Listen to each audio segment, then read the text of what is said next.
নদীর ধারে ছিল একটা বিশাল বটগাছ। সেই বটগাছে ছিল মেছো ভূতের বাসা। সন্ধ্যার পর সেখান দিয়ে কারো যাওয়ার উপায় ছিল না। বিশেষ করে মাছের গন্ধ পেলেই মেছো ভূত ঝাঁপিয়ে পড়ে মাছ কেড়ে নিত। মেছো ভূতের জ্বালায় কেউ আর মাছ নিয়ে ওই পথে যায় না। একদিন এক নাপিত কুটুম বাড়ি থেকে মাছ নিয়ে বাড়ি ফিরছিল। ফিরতে ফিরতে রাত হয়ে গেল।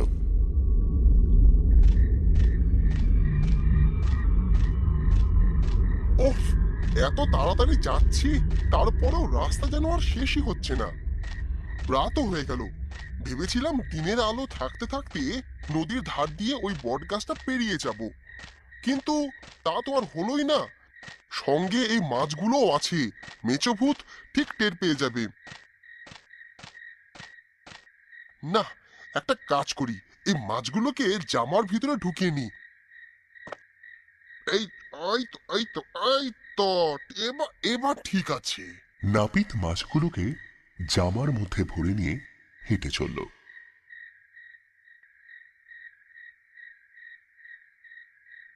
এদিকে গাছের ডালে পা ঝুলিয়ে বসেছিল মেছো ভূত।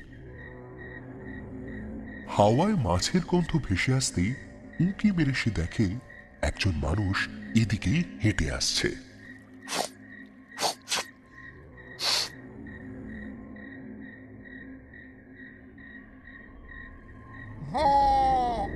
হাতে মাছ নেই, তবে মাছের গন্ধ আসছে কোথা থেকে? ব্যাপারটা ঠিক লাগছে না। ও এদিকে নাপিত গাছের নিচে আসতেই মেছো ভূত লাফিয়ে পড়ল তার সামনে। আহ ওই, কি- ওই, কি- আহ উড়ে বাবা রে! তোর আবার কি চাই? তোর পেটে ওটা কি রে? ও ও ওসব কিছু নয়।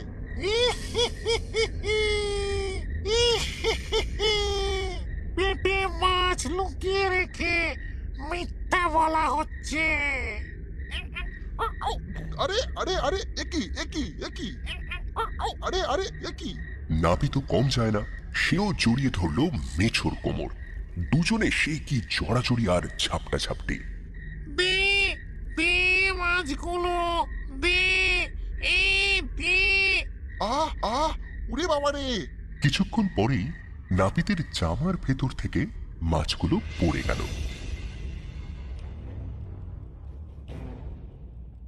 নাপিত মাছগুলো কুড়োতে যাবে, ঠিক তখনই মেছো ভূত মাছগুলো নিয়ে উধাও হয়ে গেল আর সোজা গিয়ে বসলো বটগাছের মুখ ডালে।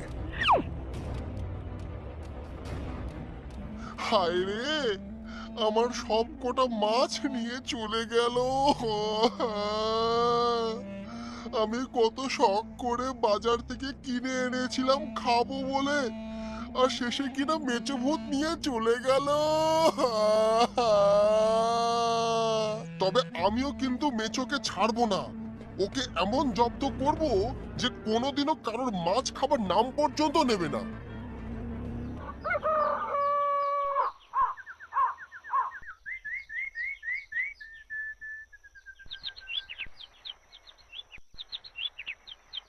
পরের দিন নাপিত গেল কুমোরের বাড়ি। কুমোর তখন চাকা ঘুরিয়ে মাটির পাত্র বানাচ্ছিল। ও কুমোরদা, কুমোরদা, বলো ভাই, আমার একটা কাজ করে দিতে পারবে?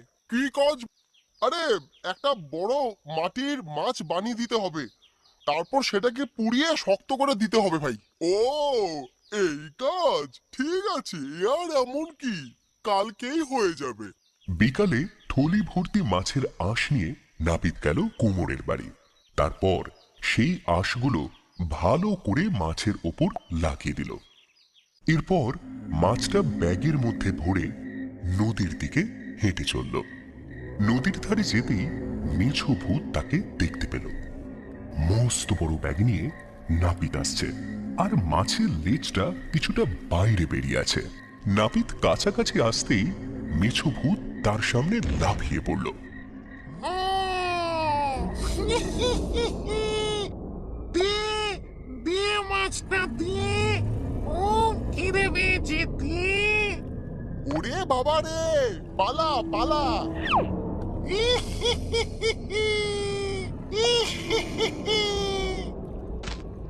এরপর মেছো মাছটা নিয়ে বটগাছের মাথায় উঠে পড়ল। তারপর যেই না কামড় দিয়েছে অমনি তার দুটো দাঁত গেল ভেঙে। ও ও বাবারে, ও কি রে, ও সহ্য যন্ত্রণা। ও ও ভাই, ও নাপিত আমাকে এমন ভাবে ঠকালো। ওকে আমি শিক্ষা এমন দেব কোনদিন ভুলতে পারবে না। ও এরপর বেশ কয়েকদিন কেটে গেল। একদিন নাপিত পাশের গ্রামে বিয়ে বাড়িতে গিয়েছিল। ফিরতে ফিরতে তার রাত হয়ে গেছিল।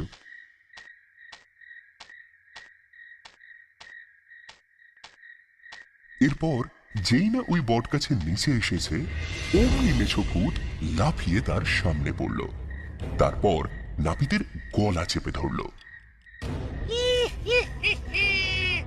আমাকে ঠকিয়েছিলি, এবার দেখ মজা। আহ উফ, ওরে ছাড় মেছো, আমাকে ছাড়। জানিস তো নাপিত বললে কি হয়, এই গাছেই নাপতে ভূত হয়ে থাকবো আমি। তখন তুই কোথায় থাকবি শুনি একটু। এই কথা শুনে মেছো তার গলাটা ছেড়ে দিল। তারপর ভাবল, এই গাছটা আমার অনেক দিনের বাসা, এটাকে ছাড়া যাবে না। তুই আমাকে মাটির মাছ দিয়ে ঠকিয়েছিলি কেন? তার জন্য আমার দুটো দাঁত ভেঙে গেছে। আমি তোকে কেন ঠকাতে যাবো ভাই? আমি মাছটা বাজার থেকে কিনে নিয়ে যাচ্ছিলাম আমার নাতিরা খেলবে বলে। তুই সত্যি ভেবে সেটা খেতে যাবি, আমি কি করে জানবো? ওসব আমি জানি না, তোর জন্য আমার দুটো দাঁত ভেঙেছে, আমিও তোর দুটো দাঁত ভাঙবো। দেখ, আমার দাঁত ভাঙিস না, আমি বুড়ো মানুষ। আমি কথা দিচ্ছি কাল তোর জন্য অনেক মাছ নিয়ে আসবো। ঠিক বলছিস তো? না হলে কিন্তু তোর সব কটা দাঁত আমি ভাঙবো। যা, কাল তাড়াতাড়ি আসবি। এরপর মেছো ভূতের কাছ থেকে ছাড়া পেয়ে সেখান থেকে ছুটে পালিয়ে গেল। পরদিন সন্ধ্যাবেলা নাপিত একটা কলসিতে কিছু শিঙি মাছ আর কয়েকটা কাঁকড়া নিয়ে এসে ওই বট গাছের নিচে এসে হাজির হলো। কই রে মেছো, মেছো কই তুই? এই নে তোর জন্য মাছ এনেছি। ওই তে তে এই বলে মেছো কলসিতে হাত ঢুকিয়ে দিল আর শিঙি মাছে মারলো কাঁটা। ওই ওরে বাবা, ও আ ও আ আরে কি বোকা রে তুই! এগুলো কি মরা মাছ যে কলসি থেকে বের করে আনবি? এগুলো সব জ্যান্ত মাছ, হাত দিলেই কামড়াবে। কলসির ভিতরে আগে ঢোক, মাছগুলোকে মার, তারপর বাইরে এনে খাবি। ও, তা আগে বলবি তো। আ এই বলে মেছো ছোট হয়ে কলসির মধ্যে ঢুকে পড়ল।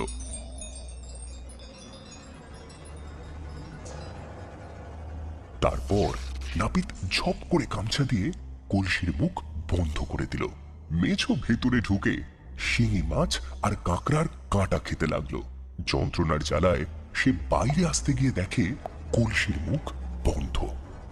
ও নাপিত ভাই, আমাকে ছেড়ে দে, আমি আর কোনোদিন তোর ক্ষতি করব না। ও, তুই যা বলবি আমি তাই করব। হ্যাঁ, এটাই তো বাকি আছে, তোকে বের করি আর তুই আবার লোকের মাছ কেড়ে খেতে যাবি। এতদিন অনেক মাছ খেয়েছিস, এবার মাছেরা তোকে খাবে। ও ও নাপিত, আমাকে বার কর ভাই, আমাকে ছেড়ে দে। ও তোর পায়ে পড়ি। ও ও ও ও নাপিত, ওরে বাবা রে, ওরে বাবা, ও না। এরপর নাপিত মুখ বাঁধা কলসি ভাসিয়ে দিল নদীর জলে। কলসির ভেতর শিঙি আর কাঁকড়ার কামড় খেতে খেতে ভেসে চলল মেছো।